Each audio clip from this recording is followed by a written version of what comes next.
Hey everyone, welcome back to the channel and today we will discussing chapter number 5 that is learning। और learning में ही हम आगे कुछ topics को cover कर रहे हैं जो चैप्टर 5 में इंपॉर्टेंट भी हैं और कुछ इंटरेस्टिंग टॉपिक्स भी हैं। आइए इसको डिस्कस करते हैं। ना फर्स्ट टॉपिक इज जनरलाइजेशन। आपके एनसीईआरटी में एक टर्म है जनरलाइजेशन। देखो जनरलाइजेशन होता क्या है। इसका मतलब होता है कि जब कोई ऑर्गेनिज्म एक सीखी हुई मतलब कहते हैं ना एक सीखा हुआ कोई रिस्पॉन्स को सिमिलर स्टिमुलस पर भी देखने लगे। मतलब कि अगर एक बच्चे को डॉग से डर लगता है ना, क्योंकि उसे एक बार डॉग ने काटा था, तो चाइल्ड मतलब हर उस एनिमल से भी डरने लगेगा या फिर फियर रिस्पॉन्स जनरलाइज करेगा।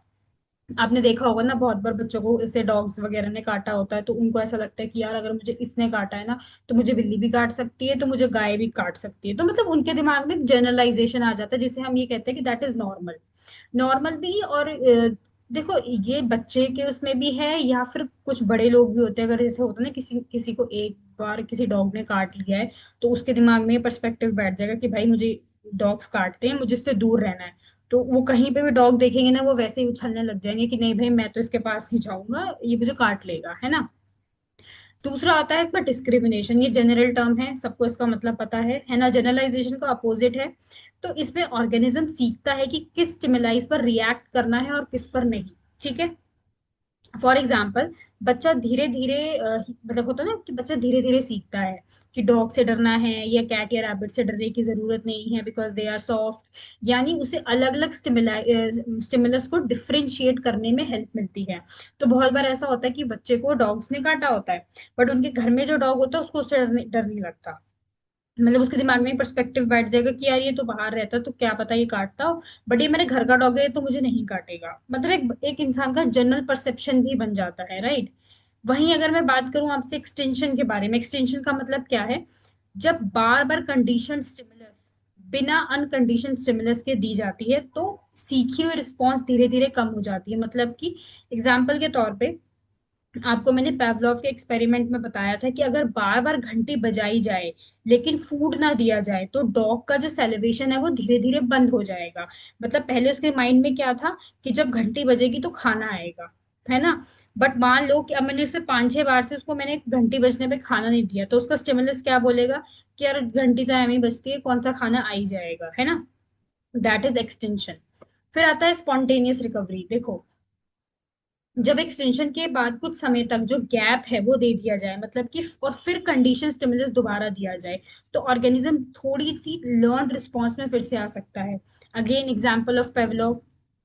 पेवलोव के एक्सपेरिमेंट में एक्सटेंशन के बाद अगर कुछ दिन कहते हैं ना, कुछ दिन बाद घंटी बजाई जाए तो डॉग थोड़ा बहुत सेलिब्रेशन फिर से कर सकता है, क्योंकि उसने पहले भी ये प्रोसेस देखा था। वो थोड़े दिन तक ये करेगा क्योंकि उसको लगता है कि थोड़ी सी उसको उम्मीद होगी कि हाँ यार घंटी बजी है तो खाना जरूर आएगा, है ना। That is the spontaneous recovery. Now what is the observational learning and also the social learning as well. Okay, कल की क्लास में मैंने और मतलब मैंने 2-3 मॉडल्स को आपको एक्सप्लेन किया था जिसको एल्बर्ट वेंड्यूरा ने भी बताया था। देखो, इसका मतलब है कि किसी और को देखकर और इमिटेट करके देखना। मतलब कि इसमें हम डायरेक्ट ट्रायल और एरर से नहीं सीखते हैं, बल्कि दूसरों के बिहेवियर और उसके कॉन्सिक्वेंस को देखकर सीखते हैं। ठीक है, पहली बात। दूसरी बात, इसे हम एल्बर्ट बेंड्यूरा ने बहुत एक्सप्लेन किया था अपने बोबोडॉल एक्सपेरिमेंट में, जो मैंने आपको बताया था। बच्चा देखता है कि उसका भाई, बड़ा भाई अच्छे मार्क्स लाने पर पेरेंट्स से रिवॉर्ड ले रहा है, तो बच्चा भी मेहनत करने लगता है। बच्चा देखता है कि भाई कोई बच्चा टीचर के सामने गाली दे रहा है, पनिशमेंट मिलती है, तो उसे वो अवॉइड करेगा।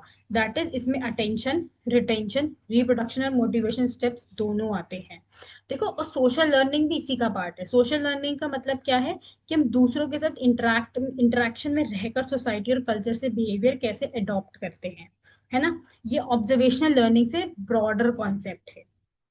देखो, इसमें हम सिर्फ ना देख कर नहीं बल्कि कम्युनिकेट करके, लिमिटेशंस क्रिएट करके, नॉर्म्स बना के, रूल्स और कल्चर के जरिए भी हम सीखते हैं। तो बच्चे सोसाइटी में देख कर सीखते हैं कि एल्डर्स को रिस्पेक्ट देना है, फेस्टिवल्स को कैसे सेलिब्रेट करना है और लैंग्वेज को कैसे बोलना है। तो क्लास में बच्चे दूसरे ग्रुप वर्क को देखकर कॉपरेशन सीखते हैं। That is why observational learning is very important. Okay, so in this case there is no direct reinforcement is required. देखो हर चीज का अपना अपने प्रोज एंड कॉन्स होते हैं, है ना। There is a vicarious learning as well. देखो जो लोग देख कर सीखते हैं, ठीक है, दैट इज विकेरियस लर्निंग। वहीं पे अगर ऑब्जर्वेशनल लर्निंग की बात की जाए तो इसमें हम ये देखते हैं कि किसे कैसे बिहेवियर को देखा जा रहा है ना।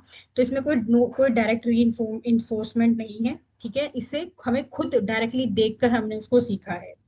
Next is Bandura's bobo doll experiment which saw the adult behaviour. जो मैंने आपको लास्ट क्लास में भी बताया था। तो बोबोडॉल एक्सपेरिमेंट क्या है?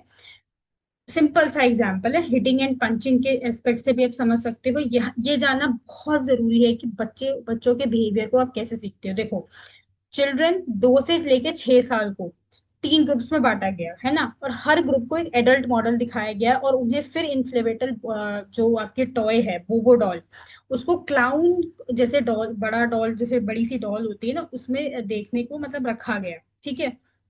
वही मैंने आपको कल बताया था, एग्रेसिव मॉडल था, नॉन एग्रेसिव था और कंट्रोल ग्रुप था। एग्रेसिव क्या होता है? बच्चों ने देखा कि एडल्ट ने बोबो डॉल को पंच किया, किक किया और एग्रेसिव वर्ड्स बोले।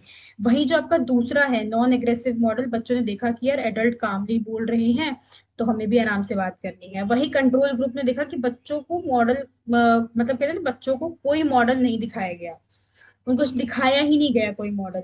तो बच्चों ने क्या किया? कुछ बोला ही नहीं, है ना।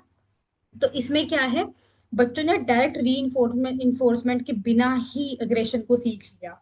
इसे हम बेंड्यूरा ने इसको सोशल लर्निंग थ्योरी दी, और लोग सिर्फ ना इसको लर्निंग से नहीं बल्कि दूसरों के बिहेवियर और कॉन्सिक्वेंस से ज्यादा देखकर सीखते हैं। तो बोबोडॉल एक्सपेरिमेंट ने ये प्रूफ किया कि child see and children do. Simple, children see and children do मतलब कि observe other strongly and shapes the behaviour. आप दूसरों को देख के बहुत जल्दी सीखते हो।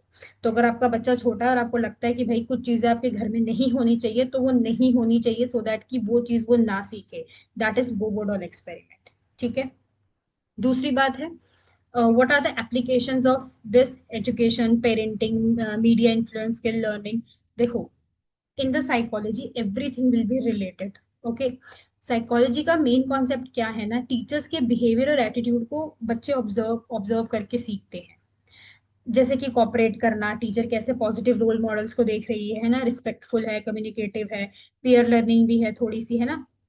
तो बच्चे अपने क्लासमेट्स के साथ भी ग्रुप डिस्कशंस करते हैं, प्रॉब्लम सॉल्विंग सीखते हैं। अगर टीचर हमेशा पंक्चुअल है तो बच्चे भी पंक्चुअल बनने लगते हैं। वहीं अगर मैं पेरेंटिंग की बात करूँ तो बच्चे सबसे पहले अपने पेरेंट्स को ऑब्जर्व करते हैं। मोरल्स, वैल्यूज, रिस्पेक्ट, ये सब बच्चे अपने पेरेंट्स से सीखते हैं। अगर पेरेंट पर मतलब मान लो कि अगर घर पे पेरेंट बोल रहा है थैंक यू, सॉरी, तो बच्चे भी नेचुरली वो सीखते हैं। तो आप कभी भी किसी बच्चे को देखिए, और अगर आपको उसका बिहेवियर समझ में आ जाए, अच्छा बिहेवियर है, दैट मीन्स वो उसका घर आपको रिफ्लेक्ट कर, वो अपना घर आपको रिफ्लेक्ट करता है। अगर आपको दिख रहा है कि भाई उसका बिहेवियर ठीक नहीं है, तो भी उसका घर ही आपको रिफ्लेक्ट किया जा रहा है। That means how they behave and how they talk. Media influence means कि हाउ से मतलब कोई बच्चा कार्टून देख रहा है, छोटा भीम है ना, उसको देखकर बच्चे एडवेंचरस और हेल्पिंग एटीट्यूड सीखते हैं, लेकिन वॉयलेंट गेम्स खेल के एग्रेशन भी सीखते हैं। वहीं अगर मैं स्किल लर्निंग की बात करूँ तो क्रिकेटर बच्चे अपने फेवरेट प्लेयर्स को बैटिंग करते हुए देखते हैं, उनके स्टाइल को कॉपी करते हैं। सो ऑब्जर्वेशनल सोशल लर्निंग एजुकेशन में रोल मॉडल ऑफ टीचर्स, मतलब टीचर्स के लिए वो टीचर्स को अपना रोल मॉडल भी मानते हैं, पेरेंट्स में पॉजिटिव बिहेवियर भी देखते हैं, और मीडिया को कंस्ट्रक्टिव कंटेंट प्रोवाइड करते हैं बच्चे और यूथ ताकि सही डायरेक्शन में जा सके, ठीक है। So this is all about the today's session. So if you have any doubt or something, you can ping me in the chat box. I will definitely help you to solve your queries. So thank you everyone. We will meet in the next session. Bye everyone.